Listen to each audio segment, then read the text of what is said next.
Jon Summers is the motoring historian. He was a company car thrashing technology sales rep that turned into a fairly inept sports bike rider. Hailing from California, he collects cars and bikes built with plenty of cheap and fast, and not much reliable. On his show, he gets together with various co hosts to talk about new and old cars, driving, motorbikes, motor racing, and motoring travel.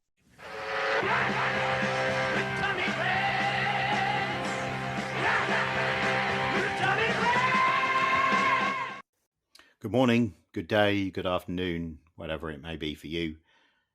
Welcome to the Motoring Historian podcast. My name's Jon Summers, and today I'm going to be talking about cars with my old friend from school, Mark Gammy. I guess with this episode, what was front and top of mind for me, and what even prompted me to want to do these podcasts in the first place, was I had that day with the Western Automotive Journalists, hashtag WADGE Media Days. I had that day with them down at a hotel in Half Moon Bay where they contacted manufacturers and laid on a bunch of cars to drive, and you go down there and drive them, and it's a pretty good test route. And I just thought that was something worth talking about and sharing. Yeah. So which stuff did you drive? Well, I sent you that list before, before we talked here about, and that wasn't everything I drove. I drove this Jeep Compass or something as well, but that just didn't stick in my mind. So I didn't want to talk about that particularly because there's nothing to say about it. But I sent you that list before. Of that list, what are you most interested in? Well, I mean, in terms of the sort of stuff let's read the list out. So we've got the Lucid, the Tundra, the i50, the BMW i50, the BMW M4, the Mercedes GT53, and the Maverick. So, I mean, bluntly, I probably wouldn't buy any of them, but I would be most likely of any of those to buy the M4. Yeah. The one I had was green. Well, that's all bottle green. It was a shimmering, really bright green, and it was the one with the full on buck tooth grill affair, and a convertible, and I guess they're badging it as competition now. So it's like it was an M4 competition.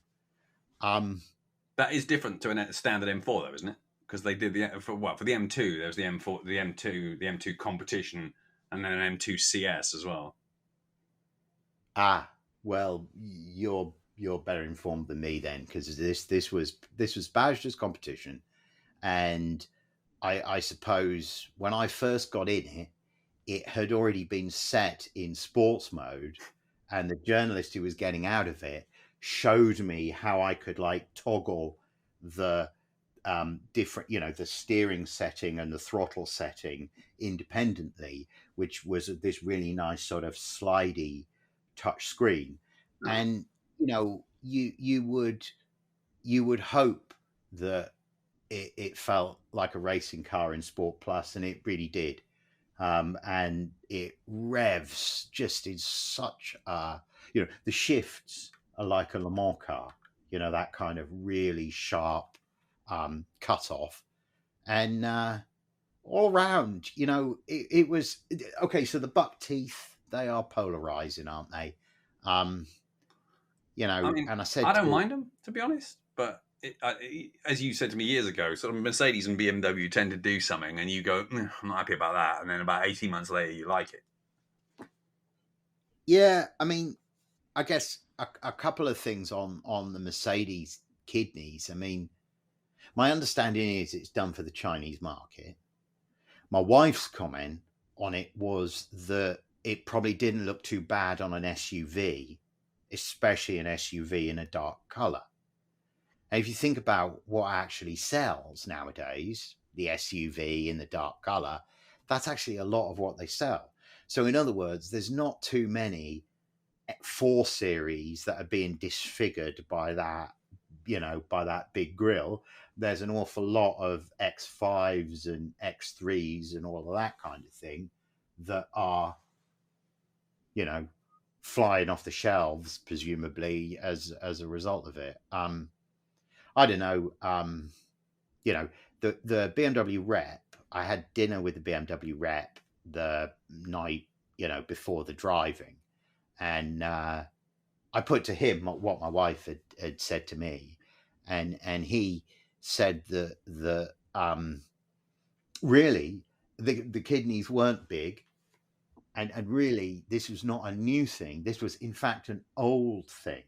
Because if you go look at a picture, and by all means do it now, of like a 1938 328, they have that very big kidney. The kidneys years ago were that big. So his comment was that it wasn't a new thing. It was an old thing. But the fact is technically, yeah, I suppose. But this green one, it actually wore them pretty well. And if you're driving a convertible BMW in that lurid green, you are not, you are a retiring wallflower. You are not. So you know what I mean? To me, it seemed, I'm not bothered by them.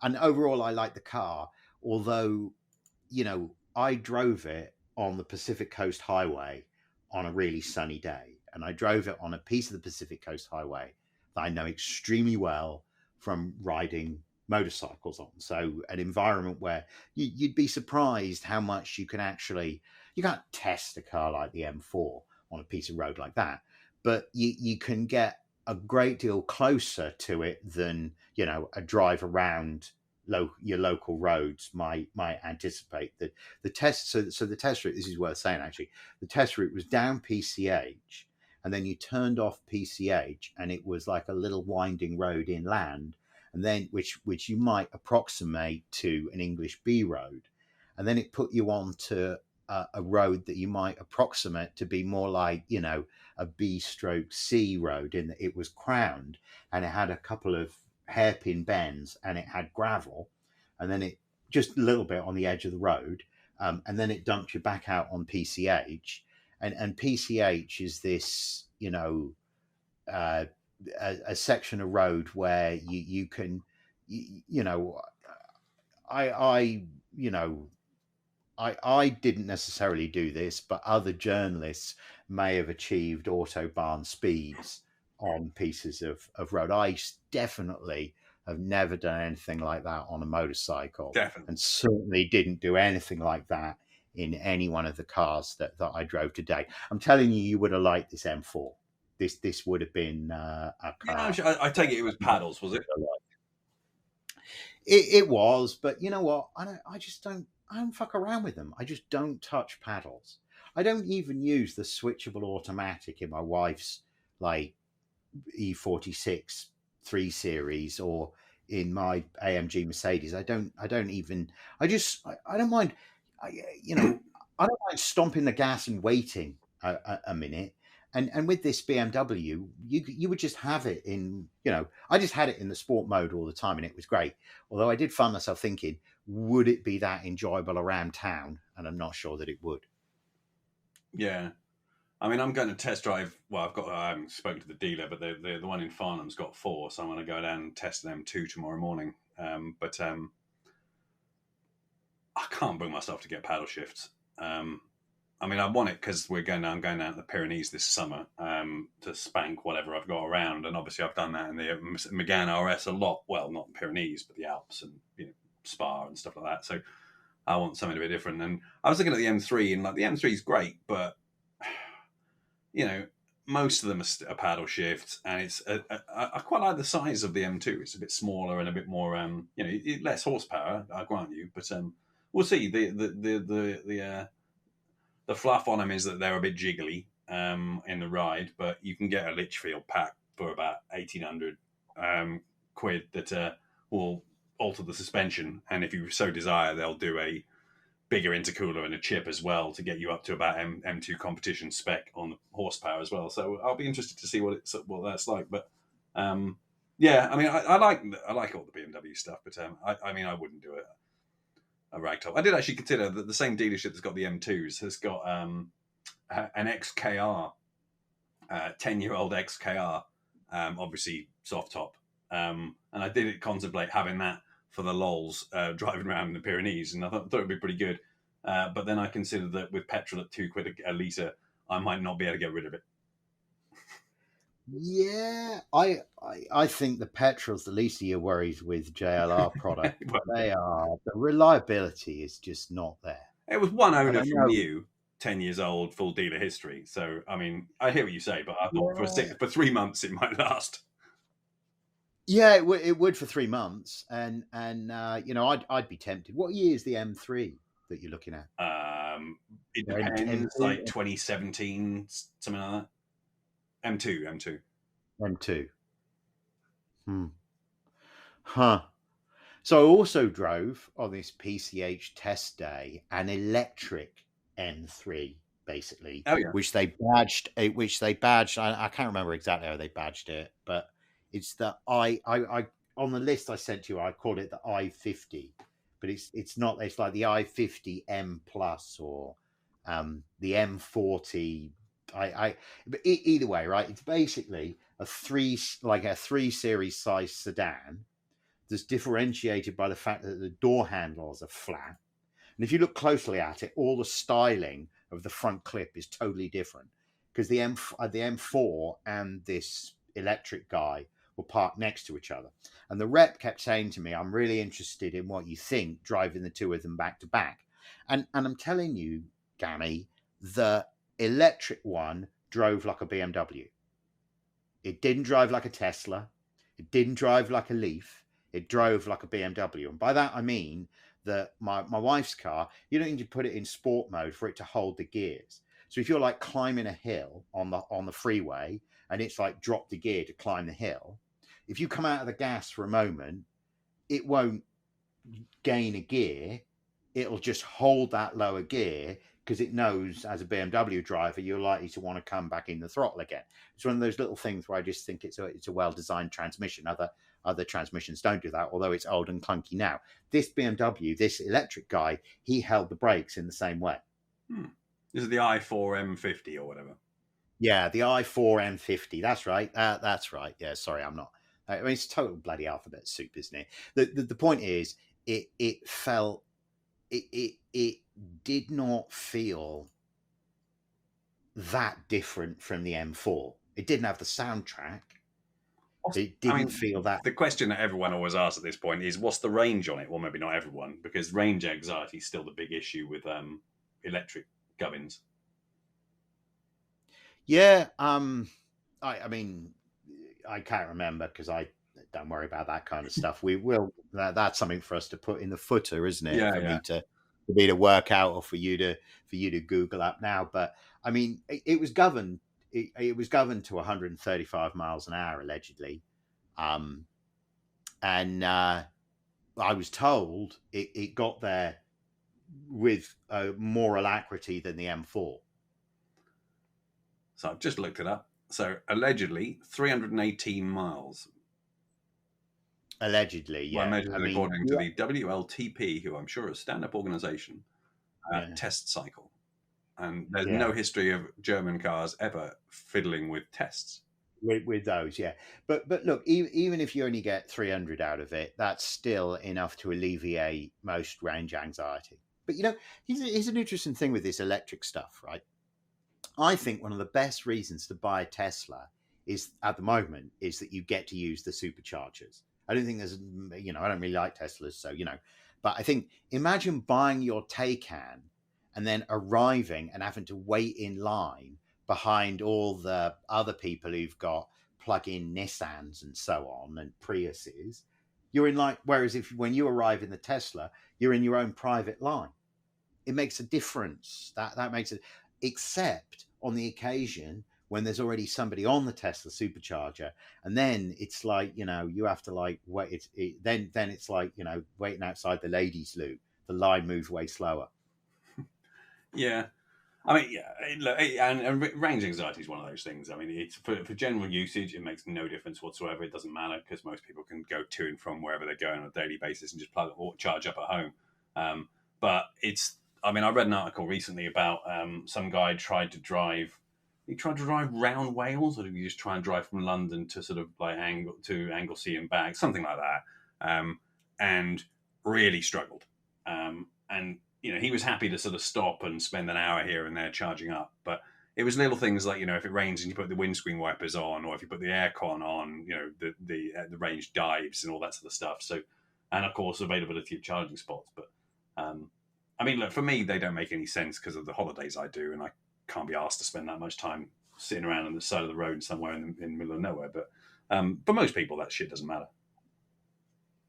Yeah, I mean, the whole notion of the 300-mile range, it's most people's commute is a fraction of that. If you really sit and look at what a practical electric car would look like, it would probably look like a golf cart that had like a windshield and doors, because really you don't need to, if you live around town, you don't need to go more than like 30 or 35 miles an hour. And if you live, I guess if you're suburban, I mean, it might be a bit more that you might need to, but my point is, right, even in a suburban run, the 50,000 mile 7-year-old Leaf that maybe only has a 50-mile range now, that's fine, because most people's commute is like 10 miles there and 10 miles back. And the key thing: you need a second car. And most people have that, right? So if you have a second gas-powered car, or the flip side, and it's like that. Did you read that thing I wrote about that weird 3-wheeled Electromechanica dude? The Electromechanica Solo. Did you read that thing? No, I don't think so. Well, I was dude, it's a one-person car. It's like a trike. So it has like, and it's about the size of a smart car, about the length and size of a smart car. Electric. To drive, it's just like a car, but there's like a door on both sides of you. It's kind of weird. Certainly took a little bit surreal. Yeah. Anyway, so this BMW, in comparison to the Lucid, was kind of forgettable. The Lucid has 1,100 horsepower. Yeah, I read about that. There's an article in Evo this month about it. So go on, then. What was your take on that? Well, it's more exciting on a Gixxer, I'm telling you. When you come in the gas, it's more exciting on a Gixxer. Yeah, well, I mean, motorbikes are more exciting, but yeah. But it's pretty fucking exciting for a car, I will say that. I guess, one thing that was really special about the experience was that the evening before, or the event was spread over 2 days, and there was a sort of evening meal. And the evening meal was at this weird kind of like Western ranch setup. It was like it's less like a Western ranch and more it feels like you've stumbled onto a film set, but of a Western, but so probably a Disney Western. If you did, that's the Western Automotive Journalists do a number of events there. I wish I could remember the name of the venue, but it's not important. Well, anyway, I got talking to the Lucid design team without realizing it was the Lucid design team. And I talked first to a middle-aged woman who, I don't remember. I don't actually remember her name, but she was obviously involved in the design. She introduced me to 2 younger people who were also involved in the design. And then subsequently, it turned out when she was presenting, she was the chief designer. But what I thought was fascinating about her was that she positioned herself as, and it was a design term I wasn't familiar with, CME or CMA. It was like colors, materials, and aesthetics or something like that. It was either way. The point is that the car was designed from the inside out, not the outside in, and it was designed with a thinking about, well, it was born with what she described as California luxury, which is, so it's got this giant moonroof. So the material, the glove box is made from recycled plastic bottles, right? Yeah. The whole thing.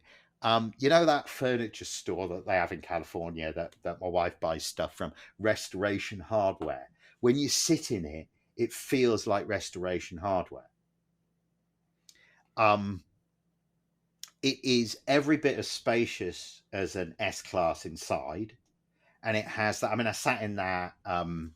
You know, I set totally separate story. I sat in at the back of a Maybach recently, and it felt every bit as spacious and as airy and as comfortable as that, either in the front or the back.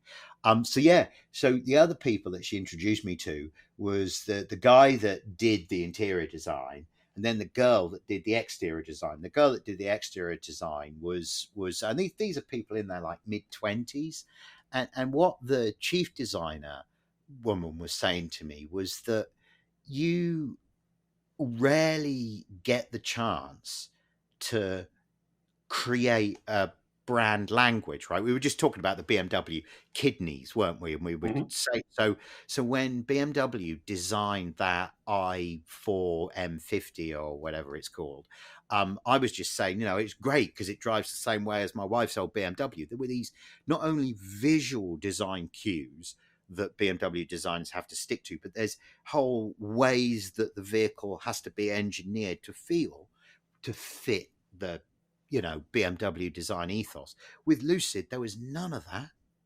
None of that. So I said to them, why didn't you do an SUV? And they were like, yeah, if you want to establish credibility, you need to do a luxury car. And they're very Establish credibility with who? the buying public.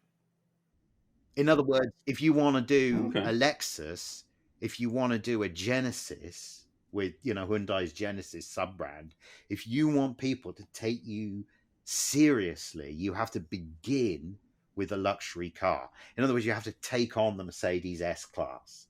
And they're reluctant to do that comparison, but that's where you need to think about this car. Which then brings you back to the fact that that's the ambiance, the giddy up from, autobahn speeds to, or from American freeway speeds to far beyond that is astonishing.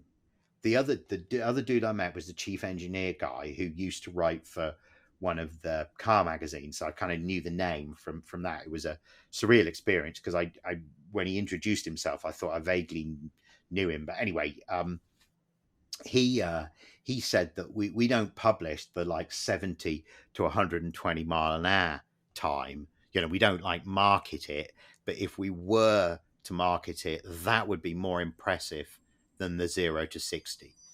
Yeah. Yeah, I can believe So that. the future is now. That was how I felt about it. I was firstly, how cool to be in the same room as the three designers and to be chatting with them and for them to be talking about this concept of California luxury and creating a whole fresh design language and all of that, and then the following day to be able to get out on the highway and actually experience it a little bit. I don't think you'd have wanted it. I read the article in the Evo magazine, and I can't pretend it particularly excited me. There were some nice things about it. I like the sort of story about how they based it on an early M5, and they wanted it to be that sort of like usable performance and sort of cute carishness. Yeah, the CEO, the designer told me the CEO had one, and they would go out and drive the roads that we were going to drive in this E39 M5. Every time they were trying to make a decision about how to engineer how the Lucid should feel, they'd be like, "Let's just take that E39 up in the hills." Yeah, and there's nothing wrong with that. I mean, yeah, it's a lot of money though, for something that I mean, I don't want to like shit on the design, but I don't find it particularly exciting. And I'm sure it's not trying to be particularly exciting, but It's more exciting close up, because your first thought is fresh design, and all they did was that jelly mold. But it's that's why this inside out ethos is important, and that's why this California luxury thing is important, because it's this idea that you don't this is luxury, but not expressed in the way that Rolls-Royce do it, with lots of opulence and wood and leather and all of that. No, that was the last century. you know, California luxury is understated. Yeah, I hear it. I mean, where are you using this performance though? You're not taking it on a track, are you? So unless you live in Germany, you can't go that. You can't really use it. No, and that's why they don't really lead on the performance. The the the vast majority of Lucid sold won't be 1100 horsepower. They'll be 800 horsepower or 400 horsepower. Yeah, makes sense. This 1100 horsepower one, it's almost a bait and switch. It's like they've come to market with the GT3, but you're only going to be able to buy an S or a Carrera, or the basic guy. And literally, like Yeah, true. I mean, Porsche always deliver the Turbo S first or something, don't they? For yeah, I mean, Cayenne or something. So if you can't yeah. wait, you have to spend the expensive one. And with Lucid, it's the way that Porsche do it, where the motor sits on the rear axle, and then if you want the faster one, there's a motor on the front axle as well, which is different from the way that I remember. I don't know what Ford do, but Nissan, the motor's on the front axle, which is a bit like meh. And then you can make it all-wheel drive, and they put the motor on the rear as well, which I know I'd rather have it rear-wheel drive. And that BMW, that I-50 affair, I kid you not, it pins you in the seat. Mm-hmm. A launch at Sport Plus, or if you stomp the gas at like 20 or 30 miles an hour, it pins you in the seat. And I didn't mess around with the settings on the Lucid. I'm sure you could have done that as well. I mean, it was literally it was it's pinned you in the seat. As I say, if your only experience was other cars, it would have been life changing. But because my experience is sports bikes, it's the visceral reaction is there, but sort of less so. I preferred the Lucid to the BMW. I didn't say that to the BMW rep. And with Hind, looking back, the M4 is the car that I remember the most and enjoyed. You know what else I enjoyed, right? And we've not talked about this yet. The Toyota Tundra Capstone. Now, Google this guy up, right? Because when you first look at him, you're just like, oh, he's a Toyota truck with a big grill. But I was walking around the car park the night before, and I snapped a photo of the interior, because the interior looked like it was a Lexus, not a Toyota. And of course, that's where American trucks are going, that they're luxury cars. But my God, Gammy, this thing was spectacular inside. So the following morning, it was the first vehicle I drove, and the rep said to me, make sure you floor it away from the traffic lights. I kid you not. Make sure you floor it away from the traffic lights. Well, dude, it's a hybrid and a turbo. And when it launches, it's like a cross between a Toyota Le Mans car and a Dodge Ram muscle, and like a Dodge Charger muscle car. It has that kind of, and it pulls like that, really, like to far beyond anything that you might be able to safely use on the road. It also has this cool little graphic, like turbo boost graphic, that shows, so you can see how it's using the hybrid and the turbo to make this super compelling launch. I don't know what the gas mileage is. I mean, I didn't sort of worry about that too much, but so, and it's just, and to all intents and purposes, it is a luxury car. But then when you want to tow something, you can do it easily. When you want to move motorcycles, you can do it easily. When you want to, there's, it's like, all right, it's not a 3-row SUV, but if my in-laws come and visit, all of us and our luggage can fit in it easily. Yeah, I loved it. I absolutely loved it. I loved it more. I loved it so much so that it almost distracted me from wanting a Dually Ram, which I still kind of want. But yeah, it was that good. I mean, it looks nice. I mean, I live in the UK, so like American trucks. I mean, I like them, but yeah, I mean, yeah, it's like most people over here who buy, I don't know, a sort of soft roader bike. They want it for the look. They don't take it off road. They might do a fire road or something like that once in a blue moon and convince themselves they're bloody doing the Dakar. But like, I mean, I'm not saying I do either, but like, that's not why they buy them. They buy them for the style. And do most Americans actually use their trucks for towing, or is it mad image? Because if so, what's the I point? think there's a mix, I see, right? The Americans love boats and jet skis and that kind of stuff, and they love camping, and so this school camping trip that we did recently, that was like drive up camping. We were the only, most people have trucks and tow a camper. That's just the way a lot of Americans like to vacation. So, yeah. So the Maverick, have you read about that?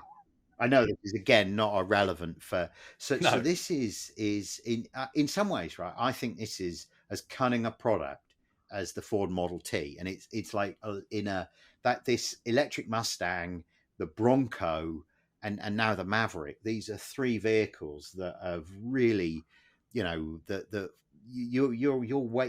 waiting list for them is months and months now, because they're so popular, and Ford have just really captured what American consumers want at the moment. So the Maverick's a normal size pickup, like it's what used to be the Ford Ranger, yeah, but where the Ranger's still around, and is just a smallish pickup. The Maverick is aimed at somebody who would otherwise maybe be buying, they start at 20 grand. It's a 2-liter hybrid. That's about 200 horse. And it's peppy enough. I mean, obviously, in comparison to the other stuff I drove, it didn't feel that peppy. And the base model, the some of the fittings are just so cheap. You're just like, guys, the door handle looked like it was the interior handrest for, my parents' 1977 Mark I Ford Fiesta. That was literally what I thought of when I put my hand on the handle. And the test car that I drove at the weekend was color coded. It was a higher trim one. So there's 2. There's one with like 200 horse, I think, that's a hybrid, and then there's another one that's gas only, that's a bigger turbo and 300 horse or something. But I just thought, as an alternative to a Corolla or a Civic, as I just get it as a great piece of product design.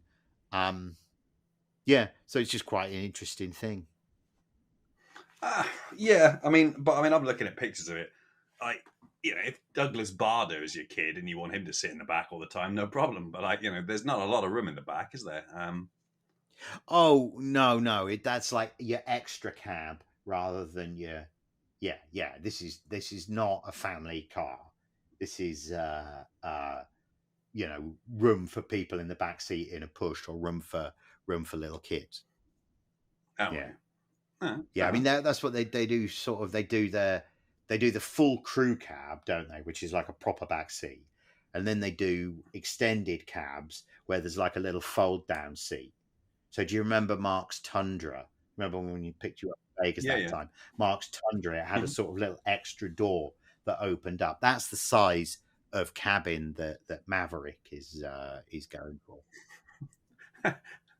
The day that you picked him, he picked me and Alf up, and Alf was a bit surprised that he was standing on his guns in the footwell. Yeah. Shotguns in the footwell. Yeah. Well, that is the man in question. So, I see now CNET. I skim read a CNET road test of the new Nissan Z, and I'm chatting with Michael Shanks, that guy I work with at Stanford. He is still doing some work for Nissan. I did that project with him a couple of years ago now, but he's still doing work for them. You're a long time, two-time Z owner, long time 350 Z owner. What do you make of this new one?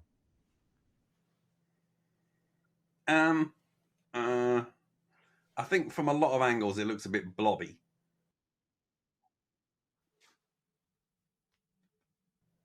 I don't think it's for sale over here. It'll come.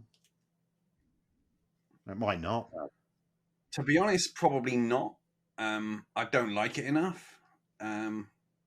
It just it sort of feels like they're trying to do, I don't know, quite a lot with the design, sort of homage to all sorts of different things. It doesn't quite work for me. I just think the 350 is a better looking car. I just need to get that one fixed, to be honest. I mean, yeah, because I had the 350. I've got the 350 and will always have the 350. I had the 370 and then wrote that off. But hey ho. But I don't know. Yeah, I think Nissan have lost their way a lot lately. Well, the R35 is. I mean, I watched a commercial, and the R35 is still there as the halo car, and you're like, wow. Imagine if BMW was still using the E60 M6 as their halo car. Yeah, like that's how much times have changed. But I mean, I've the book about Carlos Ghosn, the chairman of Nissan, who like escaped Japan in a bloody box, like pretending to be some amplifier speakers. I've the book. I not read it, of course, but yeah, about the whole, like, detailing the whole like escape plot. But back to the car. I feel like it's it's. I wanted original ideas. That car's the Halo car. I wanted original ideas, and you were like, it feels like it's elements of other cars. I feel like they're like trying to be, the 370 was too much of an evolution of the 350.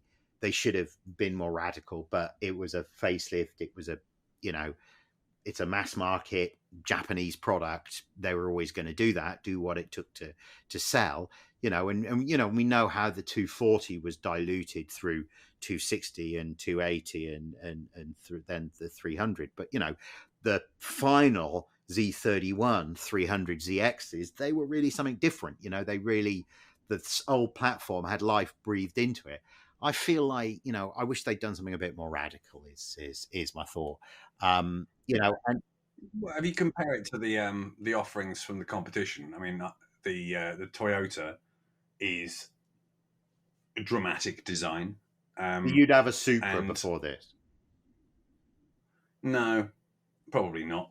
But I wouldn't have either, to be honest. I quite like the Supra, but it doesn't. I mean, I haven't driven one. I'd be interested to drive what's one. the alternative? The alternative's like a second-hand Boxster, isn't it?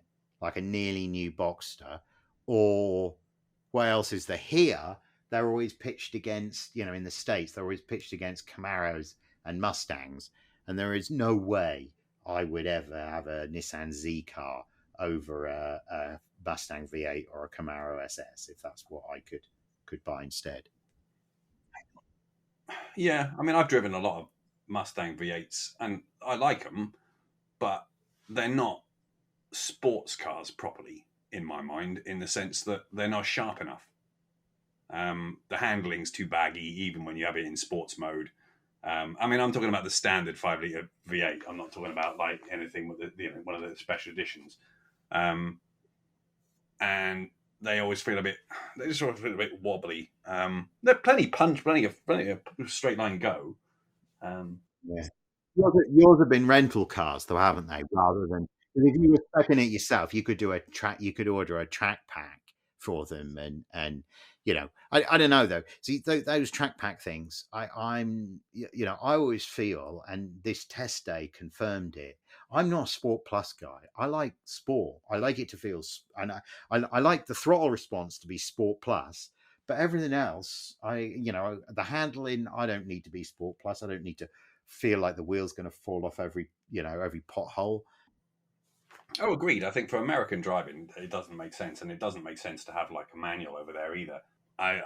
There's too many cars trying to take things away from you in terms of interactions with the car and the enjoyment of driving, and you have to struggle to find ones that let you do that these days. Hence fooling around in M2s and not wanting the paddle shift versions and stuff. But yeah, I mean, it's in America, I would definitely have an auto, and having a GT3 Mustang or something like that, or whatever the version of it is. I can't remember, the GT350 rather, or something like that would be great. Yeah, it's the 500 now. The 350 was always more the track car. The 500 is the drag car. The one they've done at the moment. So the 350 that they were doing was a stick, and it had that flat plane Voodoo V8 that revved to like $9,000. Yeah, that's the one I wanted. That's the one the one they do at the moment has more horsepower. It has like 800 horsepower. But they do the Mach 1 as well, don't they? They do the Mach 1, which is, or even if you just got a GT with the track pack on it, or even if you didn't get the track pack, you could just do aftermarket stuff. You could get it to a stage where it was, how you wanted it to be. I guess that's, yeah. I mean, I'm sure there's an aftermarket for Nissans as well, isn't there? I don't know. In America, I love Mustangs and Camaros. Yeah. I mean, the little things on that Z car, like those rear lights, no, it don't work for me. I mean, I know where they're coming from with it, but it just doesn't work. So you're looking at this M2. Are you now off Hyundai N's? I mean, look, it depends how much I want to spend, doesn't it? Really, if I trade the RS Megane in, then it's just a case of how much do you want the personal loan to be to cover the gap. And you can make a huge argument why I don't need anything more than the i30N. Matt loves his. You can drive it harder more of the time because you're not in danger of losing your license every time you put your foot down. But I'd like to get back. I mean, the Z is a work in progress, sitting in the garage with its 170 clicks, and it's got a reasonable amount of stuff I need to do with it. I bought the trolley jack and the axle stands and all the bits and bobs that I need to start getting that stuff going again. But I would like a rear-wheel drive car, and if I'm going to go out and blast around the Pyrenees, which I am, that's all booked now, then I'm driving it there, I'm driving it back. I want a relatively small car. Most of the time, it's just me and Angie in the car. I don't need much from the rear seats, and I can fit like the nephews and nieces in the rear seats if I want to. 360 or 370 brake or whatever it is seems perfectly adequate.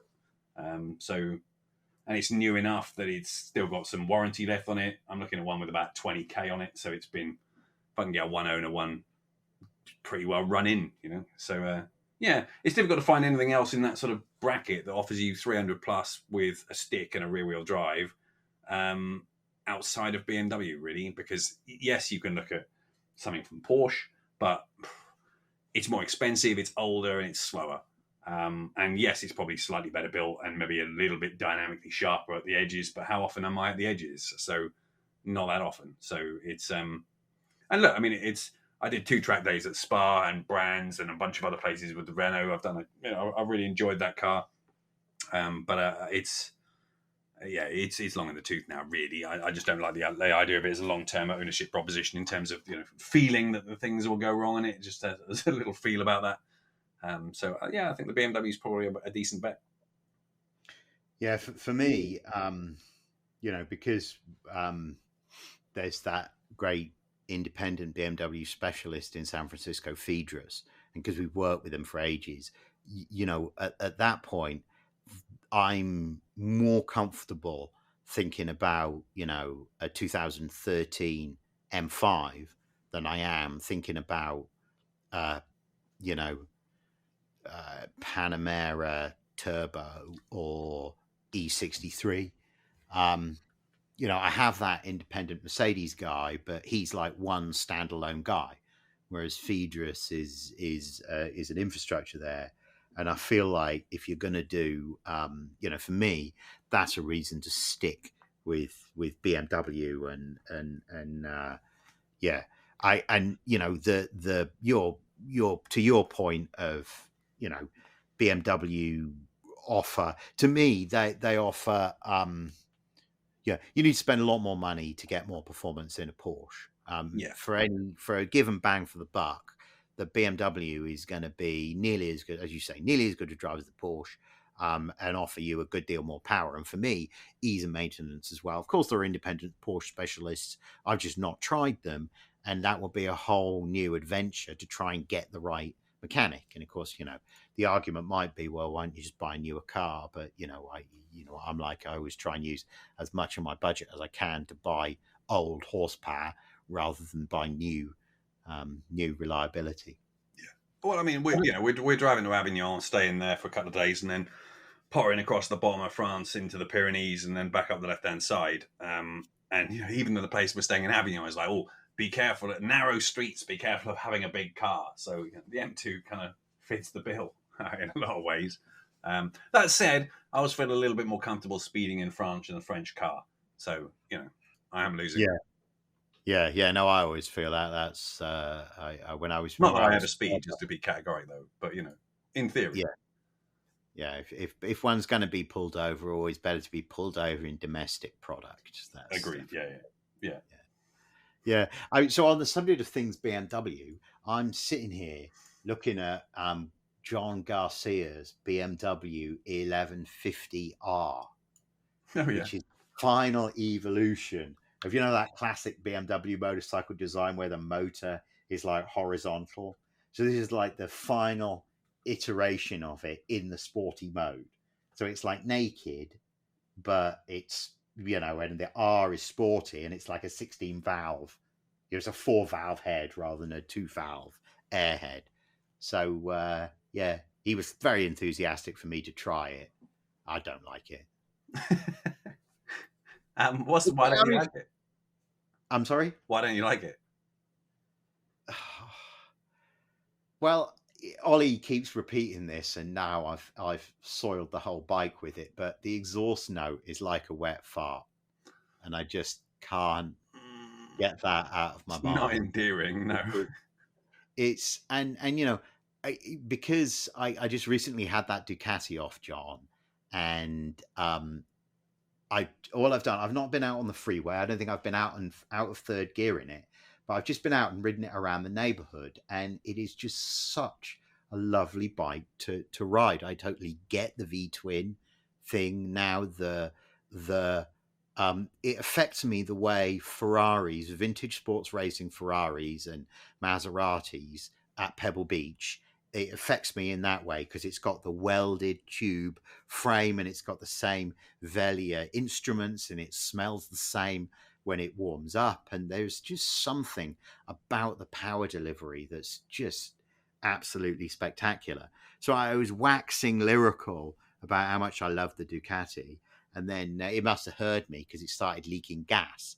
So obviously Dana's over the moon about the fact that the house stinks of gas and the air purifier is like going crazy and saying the air is like terrible quality, like worse air quality than it was, worse air quality than Beijing, thanks to, this one motorcycle, leaking gas. Well, so John hypothesized that it was a bit of dirt because he cleaned the carburetors, but he hadn't cleaned the fuel lines. So he thinks a little bit of dirt got off the fuel lines and then got stuck in the carburetor and was just holding one of the needles open because it has two carbs and the upper one was leaking. It was very easy to tell where the leak was coming from. And it didn't do it at first. It sat for like 24 hours before it started to leak. But then when it was leaking, it was, there was a definite piddle and the stink was complete. It was like giving us all a headache because the garage is downstairs and all the water, all the the fumes were penetrating upstairs. So he was like, "Oh, I'll just take it out for an Italian tune-up." Which I get why that works, right? Because you're just going to blow all the dirt through the carburetor. But the next time I saw him, he'd done bloody 200 miles on the bike. I was like, "Geez, dude, scrub my tires in for me." But yeah, so. So he left the BMW, and that's why I had the BMW. So I took it out and I rode across the bridge in the sun the other morning. And as I say, it's very comfy and it starts nicely, and of course it's super smooth. But dude, that's not why I ride motorcycles. It's yeah. No, and I can understand it. It's got a $9,000 rev line, which on that BMW M4 seemed like a lot, but when you're used to like 14, you know, on a Gixxer, you're just spoiled. Yeah, my CBR goes to 13 or something. So yeah, no, I can see why it would feel low revving. So on the subject of things sports bike, did you watch the TT? I did, yeah. I watched some of that. I watched a bit of the Northwest 200, and of course the ones I guess you don't get up over there, the Cookstown and stuff. But yeah, I mean, it is difficult to watch. I think. I mean, I enjoyed it, but I'm not. And the coverage was good value, but you know, the sticking point for me this year was obviously we sponsored Boothie and the poor guys in fucking hospital again. But the one that got me particularly was I thought idly on the second to last day. I didn't watch the sidecars, and I saw that I thought it was a brother pair, but it wasn't. It was father and son. I thought I hope they're all right, and then the next day they're both dead. Yeah. Which is a bit. I mean, I know I'm getting old now and giving a shit about people, but still, it's difficult. No, I did my, I have the little, it's not cars and coffee because we drink beer and it's in the evening, but we do a sort of like people on the block because there's that guy across the street with that Cuda and the Mustang and the bloke down the street with a couple of Ferrari 308s. He had just done a 1,000-mile tour with a bunch of like some San Francisco car club, not Ferraris, but he'd taken that black really early 308 that he has, and he was like, I'm going to be like hanging outside, eating chips and drinking a beer. Come along and join me. So Ollie and I strolled down the street and we looked at the Ferrari there, and the guy he's really into motorcycles, engineer, loves racing, really into electric stuff now. So he has like an FZR 600 that he put an electric motor in years and years ago. Not my bag, but his bag. He drives a Chevy Volt, to engineer. It's an engineering passion plus, a background of motorcycles. And he was like, I'm all about the freedom of riding. I'm all about being you being in control of your own destiny. But that is a blood sport and it needs to stop. I wouldn't go that far, but no one's making him do it. But it does make it increasingly difficult to watch. But dude, Gas Monkey Garage, sponsor Hickey, and Hickey wins. Spoiler for people who haven't watched yet. Bloody 5 of the 6 event. 4. He didn't match Hutchie, but he did match one of the other gentlemen who'd done it before and done Phil McCallum. Yeah, that's right. Yeah, McCallum. The bloke in the 90s, years ago. Like before we were watching, basically. Yeah, no, I mean, he looked the absolute class. Although obviously Michael Dunlop won the one on the 600s, but still, I mean, was it one of the races on the not the senior TT, but one of the races, the previous one of the super, was it the super bike race? I can't remember. One of the earlier races was a really, really good race because there was a couple of seconds between them the whole way round, which is absolutely ridiculous. And it's amazing and epic in every way. And it couldn't, and it'll survive, but it couldn't survive anywhere else, could it?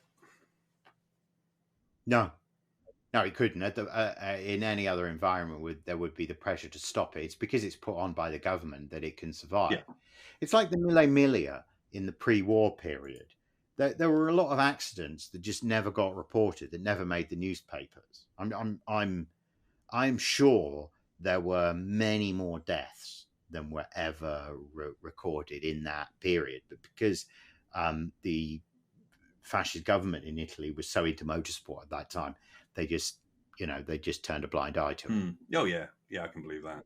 But you may not know this, but the Mille Miglia was actually stopped in 1938. It didn't stop with the war. There was no Mille Miglia in 1939. And then there was that one in 1940, but that was on closed public roads. That was the one that took place actually after the war had officially started, but it was closed. It was a much smaller route. It wasn't the fact that the full 1,000 miles. But there was an accident in 1938 that meant that the event was stopped, where it was like a level crossing, and a car bounced into a crowd at the level crossing. But no, you're right, that because the Isle of Man government's like allied with it, it will survive. It's just because the guys actually doing the racing think they understand the risks, but really they don't. And the guys building the bikes, and John McGuinness and Michael Rutter, us the old blokes, we really understand the risk. The young guys, they don't. And you need to think about how you and I drove in our 20s to get to see that. Yeah. So there is something not quite ethical about guys in their 40s and 50s, building motorcycles and organizing a race for guys in their 20s to race and die in. There is something, because even if the riders themselves might say, I understand the risk, the loved ones who are left behind, and that's the part of the story that you have to, that I think you're more likely to take into account. Now you're the wrong side of 40, is that the WAGs, to use the term of the time, the WAGs are the ones that really suffer.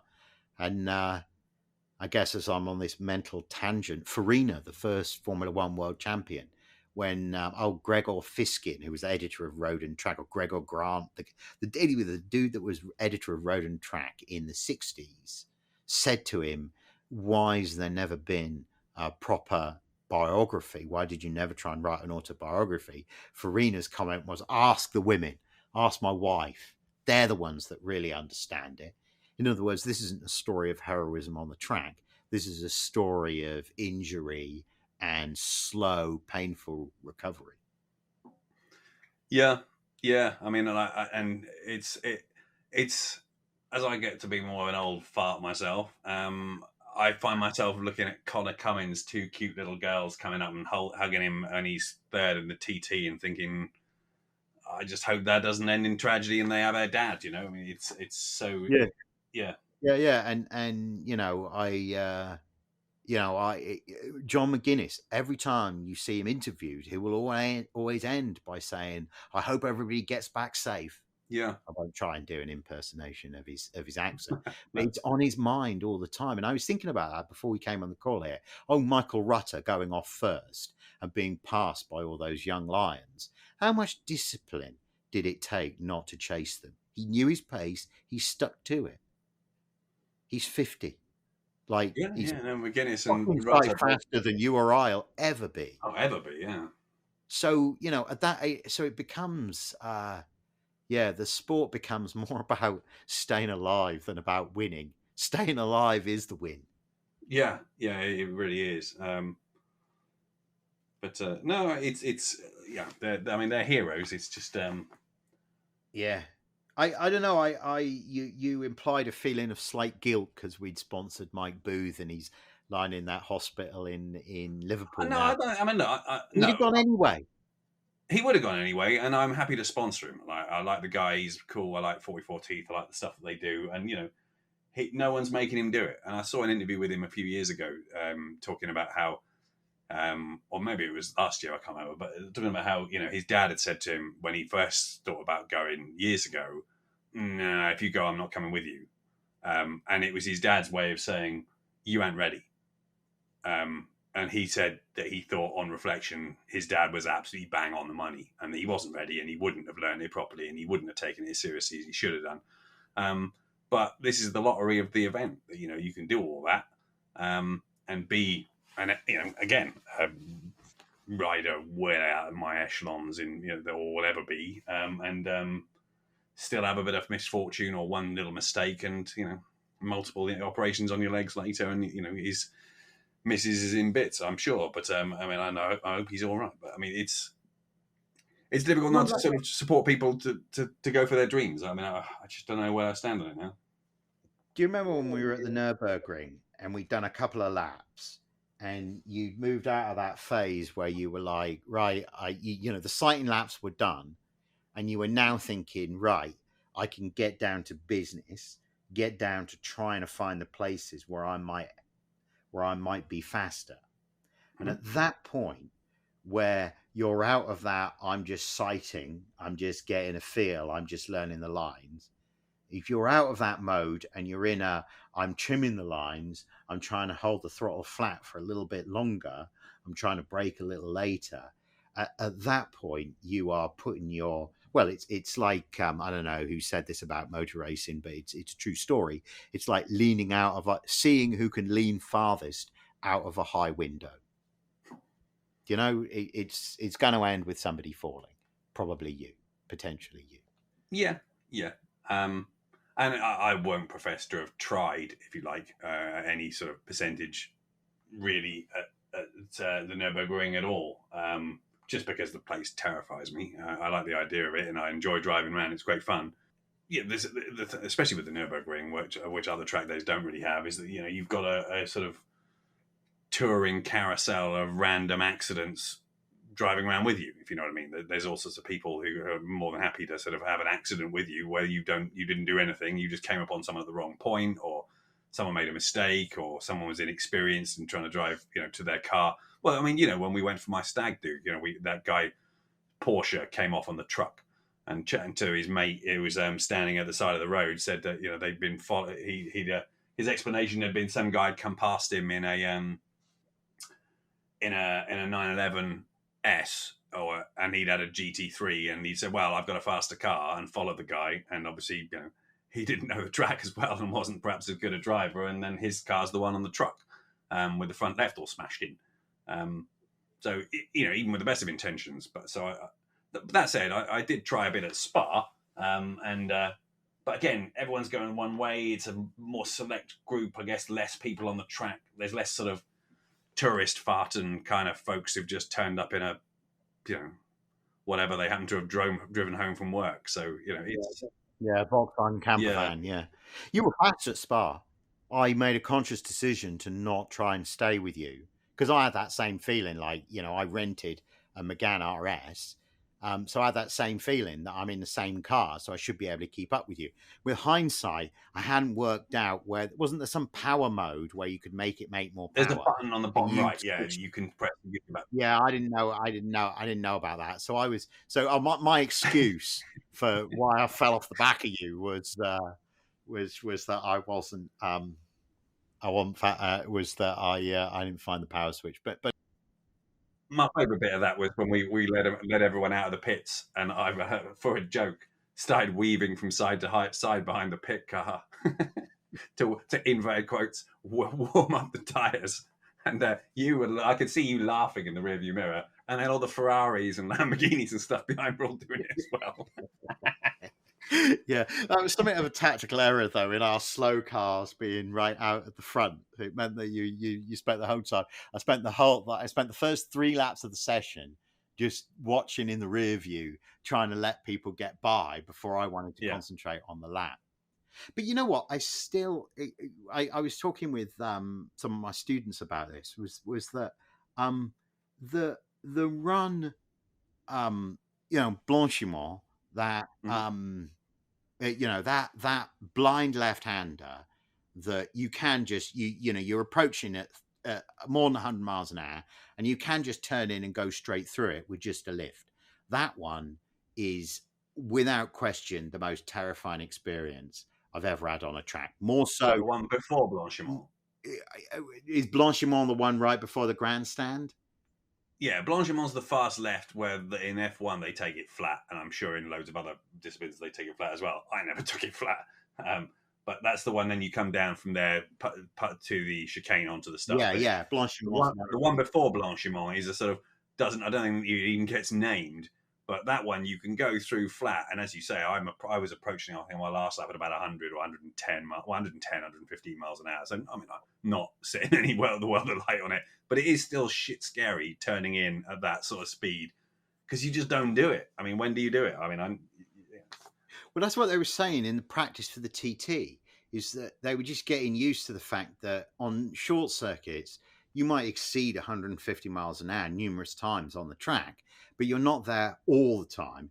And you're not trying to steer the bike through curves at north of 170 or 180 miles an hour.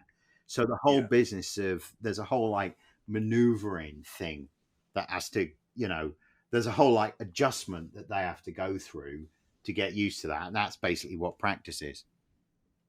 Yeah. I mean, and it's leaning the bike at that sort of speed.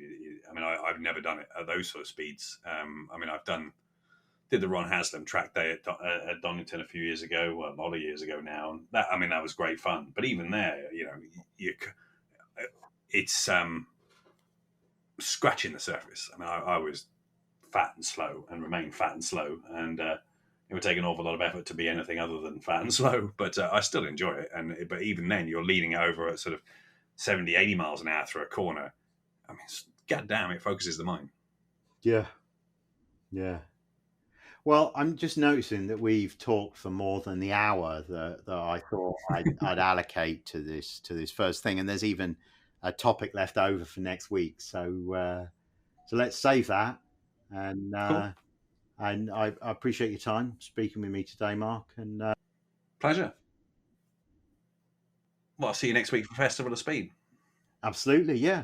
Absolutely. Looking forward to the Festival of Speed.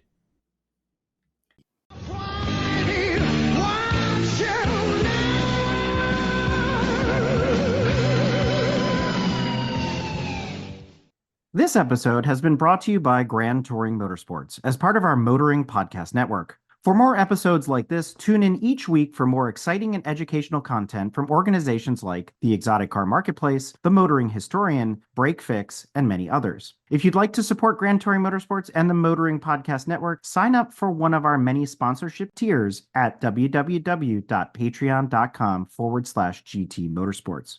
Please note that the content, opinions, and materials presented and expressed in this episode are those of its creator, and this episode has been published with their consent. If you have any inquiries about this program, please contact the creators of this episode via email or social media as mentioned in the episode.